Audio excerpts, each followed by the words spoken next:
দেখো তুমি কি এনেছো বাবা। ওয়াও, কত সুন্দর চিংড়ি মাছ। এই তোমারটা ফেলে কোথায় বাবা? তুমি পেয়েছো? যুদ্ধ হবে যুদ্ধ। তোমারটা জিতবে না আমারটা জিতবে। আমার এটা বড়টা, এই বড়টা আমার। তোমাকে একটা বড়টা দেবো? এই নাও। এই যে এবার যুদ্ধ শুরু। যুদ্ধ শুরু।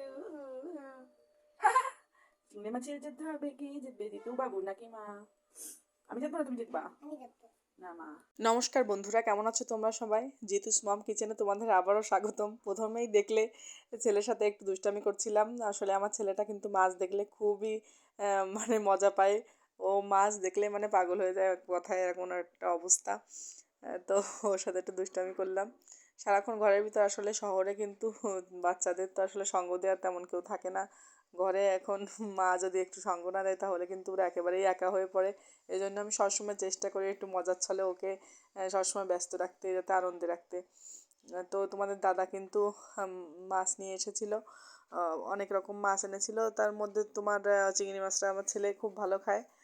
তো এই জন্য ও চিংড়ি মাছ নিয়ে এসেছিলো, গলদা চিংড়ি। আর সাথে কিন্তু একটা মাছ নিয়ে এসেছিলো, ওই যে বড়, এটাকে কে কোন নামে রাখো জানি না। এটা, এই মাছগুলোর পেট কিন্তু অনেক মোটা হয়, ভিতরে অনেক ডিম হয়। তো অনেকখানি ডিম হয়েছিল কিন্তু। আর হচ্ছে বড় একটা কাতলা মাছ নিয়ে এসেছিলো। তো সেই মাছগুলো এখন আমি দেখো ভালো করে পরিষ্কার করে ধুয়ে নিচ্ছি। মাছগুলো কিন্তু তোমার দাদা আগে থেকেই বাজার থেকে কাটিয়ে নিয়ে এসেছিলো, যেহেতু বড় মাছ, এটা আসলে বাড়িতে কাটতে একটু অসুবিধাই হতো আমার।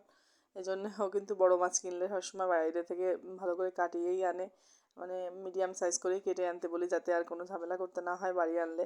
আর চিংড়ি মাছগুলো তো আস্তই দেখতে পাচ্ছ, এগুলো পরে আমি কেটে নিব। এখন যেগুলো কেটে নিয়ে আসছে এগুলো সুন্দর করে পরিষ্কার করে ফ্রিজে রেখে দিব। পরবর্তীতে ভাগ ভাগ করে রেখে দিব, পরবর্তীতে এটা বের করে অল্প অল্প করে যখন যেরকম প্রয়োজন সেই অনুযায়ী যাতে খাওয়া যায়।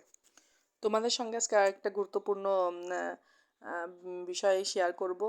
তো শীতে কিন্তু আমাদের কিছু প্রয়োজনীয় জিনিস বেশিরভাগ মানুষের সংসারেই প্রয়োজন হয়, যে জিনিসগুলো, সেইগুলো আমি কিছু জিনিস কিনেছি। তো সেগুলো কোথা থেকে কিনেছি আর তোমরাও প্রয়োজন হলে কোথা থেকে কিনতে পারবা সেটা কিন্তু তোমাদেরকে বলে দিব।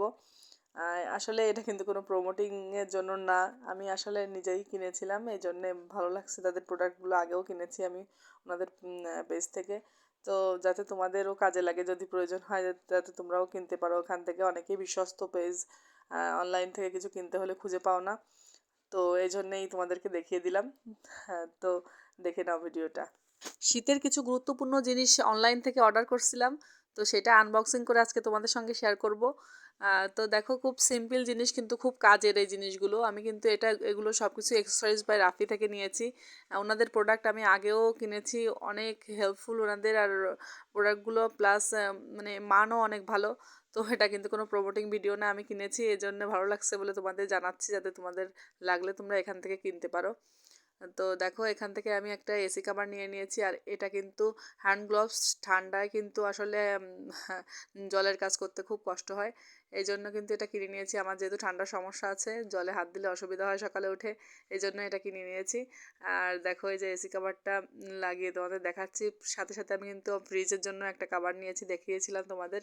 ওটাতে পকেট সিস্টেমও করা আছে, কিছু রাখলে ওখানে রাখতে পারবা। তো এই তো এই জিনিসগুলোই অনলাইন থেকে পারচেস করেছিলাম।